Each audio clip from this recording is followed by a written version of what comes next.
welcome back to another colorful keto with Jory. I'm going to slightly adjust our Facebook, and we're doing a spur of the moment live. We're going to get together with Ben, Wagenmaker. I got to meet him at Great Canadian Keto Conference, and we're going to talk about some of the amazing health benefits of keto. What are some of the things that we can benefit through keto that aren't necessarily weight related?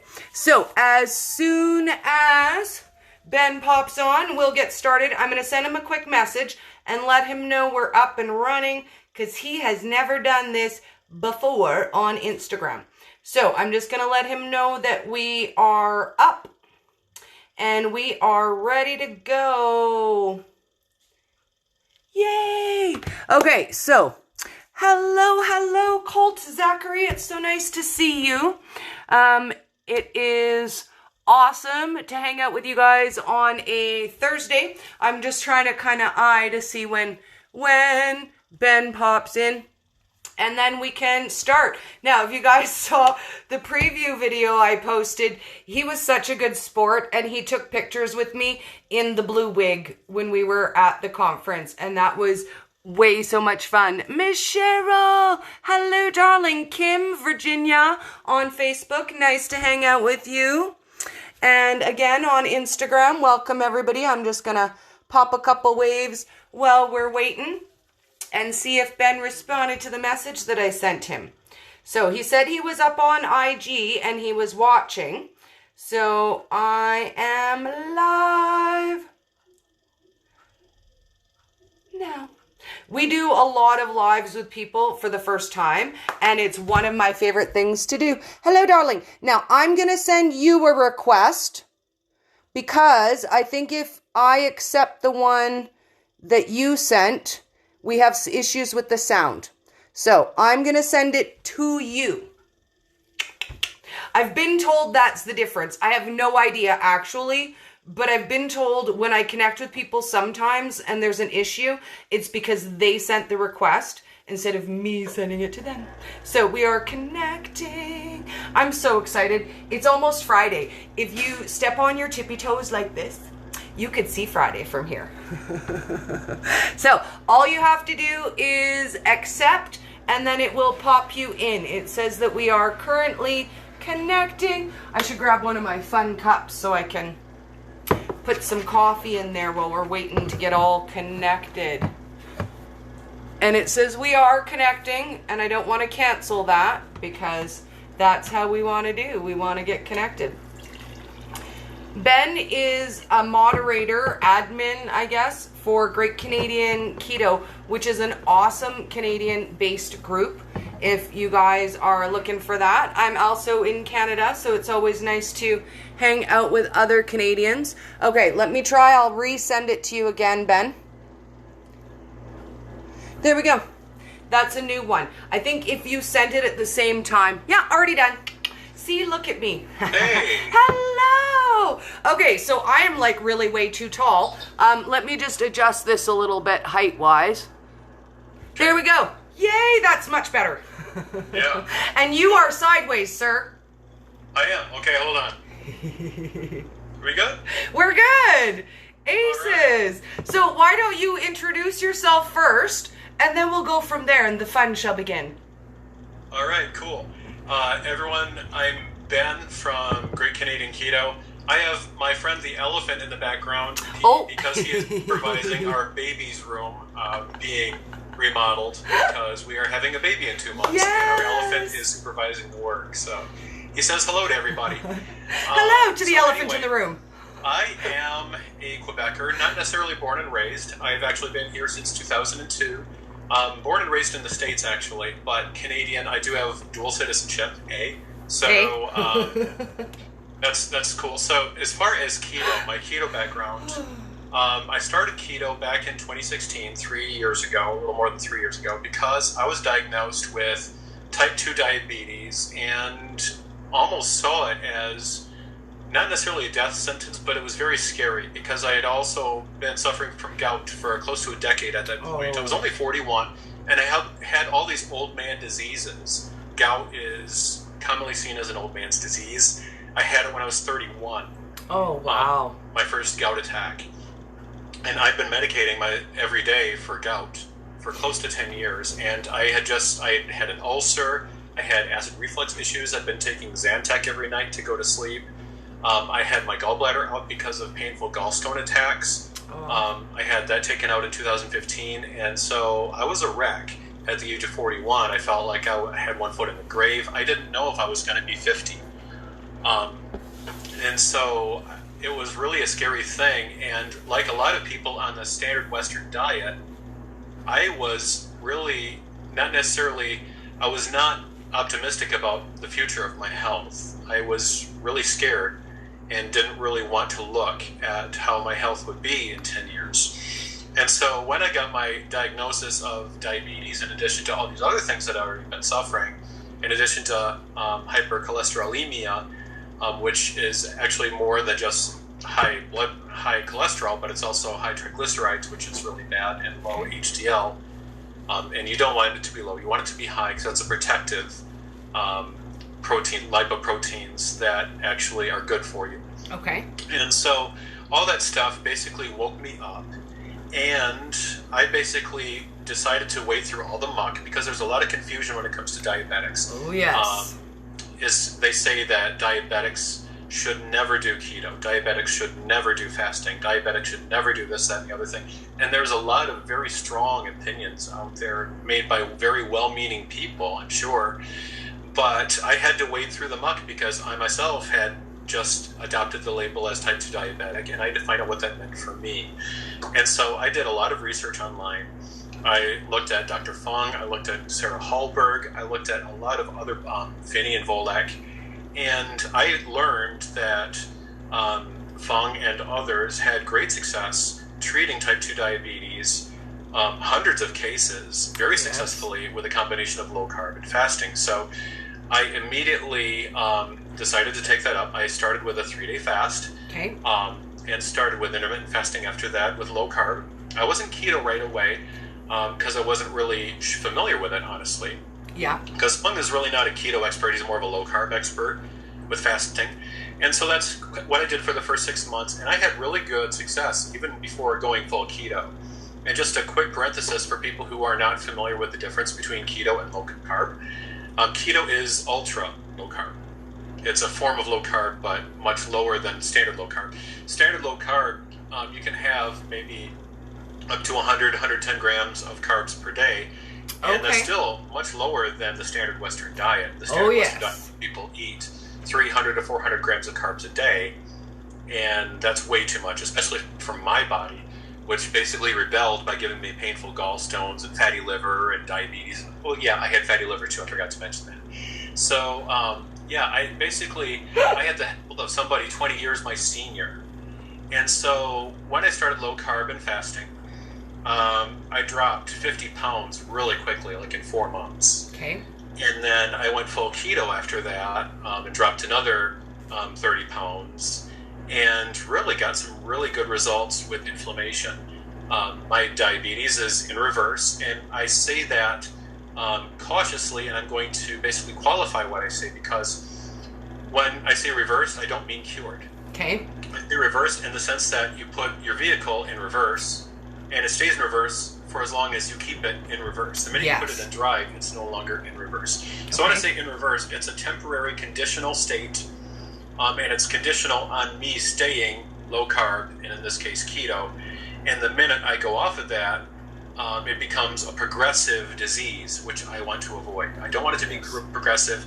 It's chronic in the sense that I will probably always have it, but it does not need to be progressive because on a low carb diet, I don't have to worry about my disease progressing like so many other diabetics out there. And when I say progressing, I mean having so many different complications like retinopathy, they lose their vision, they lose their kidneys because they quit functioning, they end up on dialysis, they lose their toes, they lose their fingers because of poor circulation. And I don't have to worry about that because what keto and low carb mean for me is that I can control my disease and not have it progress. It's actually in reverse. Yes. I don't have to worry about complications because just to borrow the words from Dr. Funk, I'm sorry, I'm monopolizing the mic. I'll give it back to you. Oh, it's all good. But the thing is, keto and low carb and intermittent fasting for a diabetic, it attacks the actual disease and not just the symptom. Modern medicine attacks the symptom of high blood pressure. Yes. And it does nothing to attack the actual disease, which is insulin resistance, so the disease goes unchecked and progresses. Whereas with keto and intermittent fasting, the disease itself, which is insulin resistance, is treated effectively. And so when you treat the disease, the symptoms take care of themselves. And so there you go. That's pretty much the nutshell of what I've gone through over the last 3.5 years. I have reversed type 2 diabetes, fatty liver, as my fatty liver was confirmed as reversed with an abdominal ultrasound a few months after I started keto. Nice. It revealed that I had a healthy liver. A healthy liver can have up to 5% fat, and my liver now falls within that 5% threshold, so I have a normal, healthy liver. I now have no more gout. I have no more acid reflux. I haven't taken Zantac in over 3 years. I haven't had to think about it. Wow. And so many other things. I breathe better. My air passageways have much less mucus, which I had for years. I had postnasal drip from the time I was a baby. Yes. And since I have less inflammation now, it's a fraction of what it was. It's still there, but it's a fraction of what it was. So I'm happy. This is something I see as sustainable. I'm not suffering. I never leave the table when I feel hungry. I feel full. I feel satisfied. So this is something that I can easily have for the rest of my life. I've been doing this for 3.5 years, we'll say, between 3.5 years. And I have no desire to quit because I see nothing but positive. So, and my doctor's happy. My doctor says, keep doing what you're doing because I see the results. They're fantastic. I haven't told him it's keto. Okay. He just sees the results, and he just says, keep doing what you're doing. Whatever you're doing, it's good, yo. Yeah, that's it. So anyway, I think I'm done brabbling on. So you can take the microphone if you have any questions. Oh, it's all good. So I kind of want to touch a little bit on your home situation because your wife has seen benefits as well. And you did mention that you are expecting, and that's not something you were expecting. No, I'm 44. I might not look it, but same I'm age as me. And yeah, 75 was a great year. Oh, best year ever totally. to say. High five. And so, yeah, goodness. I'm 44, she's 42. We weren't expecting this at all. Her gynecologist suspected that she had uterine cancer in the endometrial walls. It wasn't endometriosis, but actual precancerous signs. Okay. 4 years ago. And she went for her annual checkup, and lo and behold, they were going to do a biopsy, but they said, you better take a pregnancy test. Just to be sure. Just to be sure. And, there's been a chance for us to be pregnant for like 17 years, but since the gynecologist suspected precancerous symptoms, they actually did a hysteroscopy. They took a scope and looked in her uterus. Her doctor flat out told her that it's normal for nothing to happen in there, so don't ever question why you're not pregnant. Oh. And so we had closed the book on that. We didn't even think about it. People ask if we were trying. It's not even a question of us trying. We weren't even thinking about it. It wasn't an option for us. And so this is something we openly say it's our miracle baby. We were not expecting it. Keto may have very well played a part in it, but I think it was a little bit more than keto. Yeah. Keto, just as a parenthesis, there's a lot of people that have had keto babies. They have PCOS. They had irregular periods, and keto regularized their hormones. And in this case, I will openly admit that Sophie had irregular periods prior to going low carb. She was inspired by me. She went low carb, lost some weight, and that may have very well played a part in the healing of her uterus. But it's something that we were just not expecting or even thinking about. So we're thrilled. We're expecting our baby in 2 months, in a little bit more than 2 months. So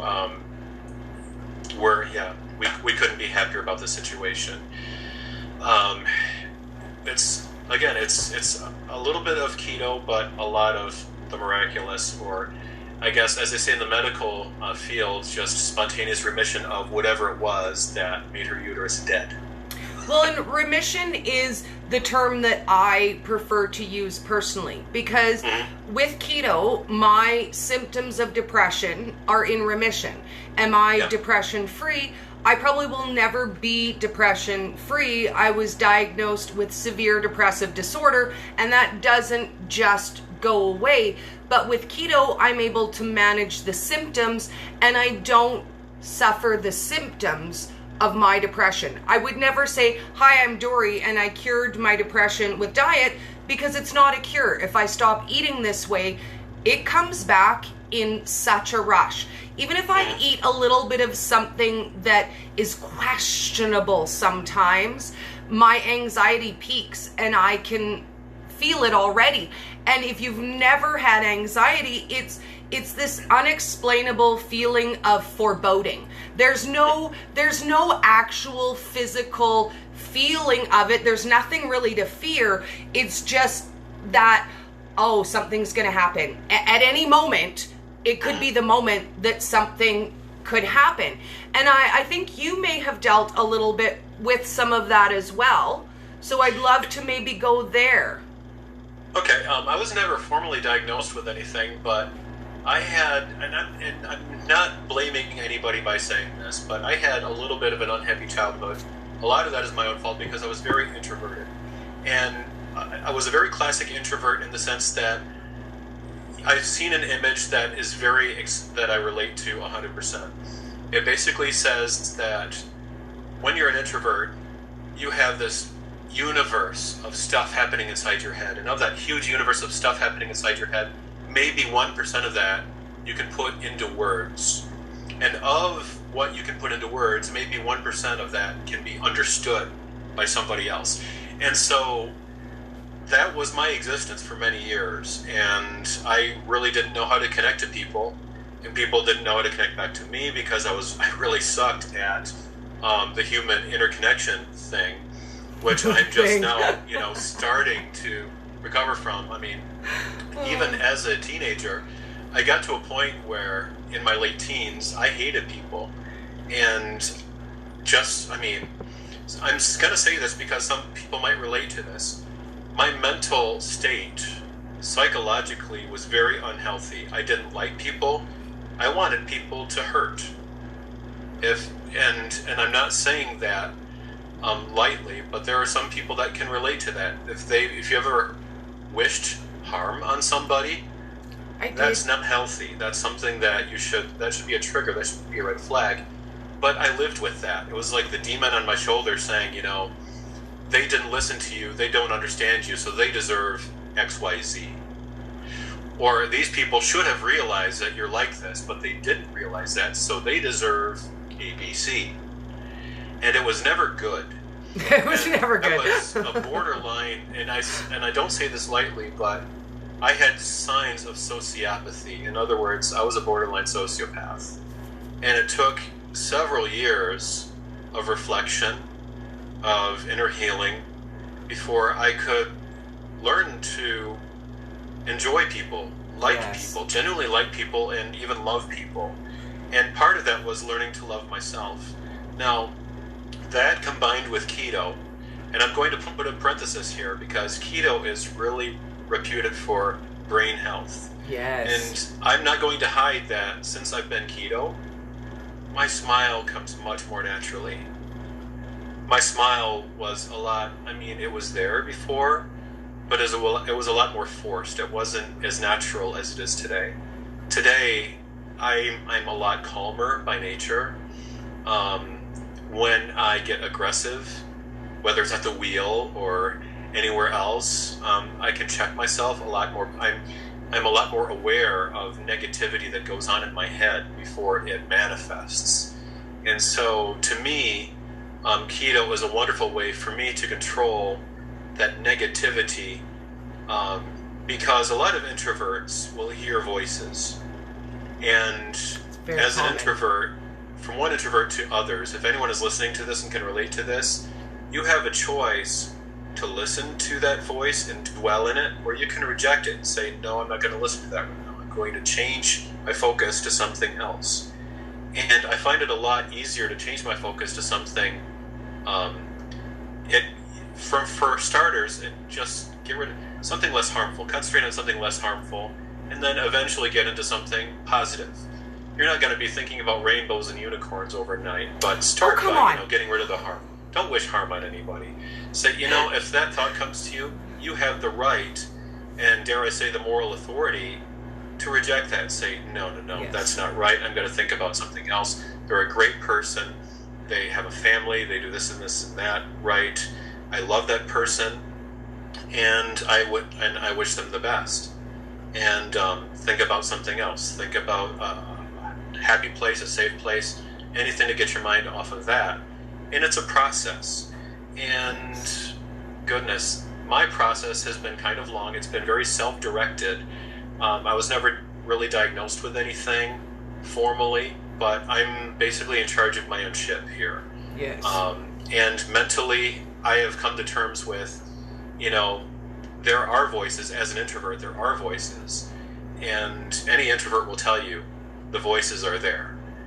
And it's just a matter of filtering them out and directing them and, being creative with them. Some very creative people are very creative, dare I say, because of the voices.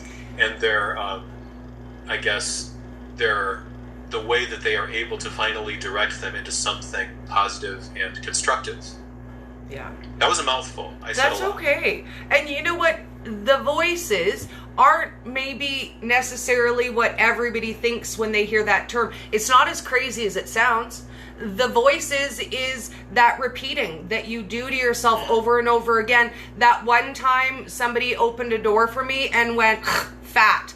And every single time I see my reflection, I repeat that over and over and over. And when I suffered the most with my depression, that's what led to it. It wasn't the one time that somebody who didn't know me said something mean. It was the 50,000 times that I replayed it in my head. So my voices weren't usually mine. They were the voices of critics. And that always played in my head, though. It was always a constant reminder. And then you start to fear interaction with other people because of what they will say or what they will do. I grew up an empathic personality. So strangers will say the most bizarre things to me. People will walk up to me and say the most bizarre things because they sense that you would understand them where other people wouldn't. And people will just walk right up to you and just bleh, like tell you your absolute whole life. Here's all of my information. There you go. Mm-hmm. Oh my goodness, I can so relate. The voices, like you said, they're often pre-recorded messages of real people, real situations that have insulted you, that have questioned you, that have berated you, that have belittled you since your childhood, since you were 2 years old in the crib and you did something naughty. Yes. Since you were 5 years old and you said something gauche or awkward, or people just laughing at you because you did something silly. Yeah. And that replays in your head. And as an introvert, you have a tendency, or I have a tendency, at least as an introvert, and all those negative reactions. And there you are. You're back. I put myself in low battery mode. It's all good. Last much longer here. But all this stuff plays on repeat. All that junker plays on repeat in your head. And it becomes a constant barrage of condemnation, of teasing, of negativity. And you're right, you do start fearing interaction. And to me, that led to dislike of interaction and actual loathing of interaction, ergo people. I didn't like people. Yes. And it wasn't their fault. It really wasn't their fault. They didn't know how to relate to me because I didn't know how to tell them to relate to me. And that's it, right? Yeah. You don't come with an instruction manual. Nobody knows. It's like that girl who's like, if you really loved me, you would know what was wrong, and I shouldn't have to tell you. But people need a guide to how to interact with you. If we don't share that information with people, they're just kind of floundering around and hoping something hits somewhere. Oh, good. We need to start a keto introvert group. My goodness, this is so deep. This is so deep because as an introvert, I'm thinking, I need to tell people that exactly what you're saying. People are not going to know what you feel. You need to be able to verbalize it and be patient with yourself in choosing the right word and have faith in yourself that you will be able to verbalize it and ask them if they understand, because you can't, as you know, as an introvert, you're not going to be understood automatically. You have to look for cues. You have to ask them, does that make sense? And if they say, good, it makes sense, then you continue. And you have to realize you work with people. And to me, it's almost like, just as a parenthesis again, my sense of humor has always been very dry. I know this is a little bit different, but I'm going to type to the... Go it. You go. Oh, we're slightly frozen again. Oh, there we go. We're back. And I have to tell people when I'm joking, otherwise they don't know. And so it's the same when I'm feeling junky or whatever. I have to explain to people, and I have to make sure that they understand. And you know, something, my battery is dying, so I'm going to have to let you go. Okay. But keto is wonderful for all of this. Thank you for everything you do. Thank you for making keto fun. Oh, we adore you. Thank you so much for sharing your story with us. And we will chat again soon. We'll do a part 2. Cool. Thanks, Dory. Bye, doll. Bye. Okay, so lots of fun. Hello, Dr. Ken. Hello, Harriet. We got a whole bunch more people on Instagram. Hello, and welcome. So on Facebook, Renee McCready says, people thought I was a snob, but I was just shy and I was afraid of what other people thought of me. And yes, I still look in the mirror and I think I'm so fat. And I do feel like we need to work on that too. I struggle with that myself personally. Seeing a realistic version of who you are and not who you used to be. When I was my biggest, I was delusional. I never felt like I was a size 26. In my head, I was like a sexy fat. I was like a 14 or a 16, but in reality, I was a 26. And now that I've lost a bunch of weight and I'm a size 7, in my head, I'm still somewhere between, a 14. And it's really hard to come to terms with these changes. I spent so much of my life pretending something else. So I think the first step is taking lots of pictures, post them, look at them. I don't like the pictures I take. I don't like them, but I post them because I spent a lifetime not letting anyone have pictures of me, not being able to have markers for progress either. Now, when I want to go back and look for before pictures, guess what? They don't exist. So in every stage of our journey, it's important to focus on where we are, not just where we're going. So I'm going to scroll and see if anybody else had any questions that we can answer. Hello, Miss Cheryl. Patty. Miss Kim, it's so nice to see you. Karen! Karen is watching us all the way from the other side of the world, and it's morning there. It's so awesome to see you, lady. Renee says, so cute. Oh, you're so cute too, lady. I posted a video today and you guys are going to giggle. It's from my blooper reel and I had to share it with you because a lot of people say to me, Dory, you're so smooth. You're so comfortable on camera and it's so easy to watch you. But a lot of stuff gets edited out when I'm recording. A lot of stuff that makes me look slightly less smooth. And Dr. Ken's here. He knows I ain't no smooth. You guys are going to get better at it. If you are interested in sharing your journey and what's holding you back is you don't feel like you got what you need to have, it'll come. I promise. If you have a story to share and you just open up and put it out there, it will become smoother-ish. Like, smoother-ish. Dory style. Renee says, right? So get that. People say, why are you always taking selfies? And that's another thing. It is not vanity. It is not vanity. It doesn't make you vain because you need to look at these pictures of yourself. It's not about looking at them and going, oh my God, I'm so sexy. Because I promise you, I don't look at my pictures and go, oh my God, I'm so sexy. I don't think any of us do, but it's so important to keep in touch with where we are right now. So I'm going to sign out for now. I hope you guys have an amazing evening, and we will definitely get together with Ben and do a part 2, talk a little bit more about the Facebook group that he helps out in and any other questions that you guys have. And I'm going to end this off with our brand new closeout because I've decided I love it. Oh, we got one more question.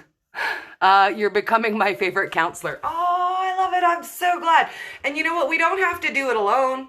We could do all these things together. We're all going through them anyways, so why not go through it together, right? Everything is better with friends.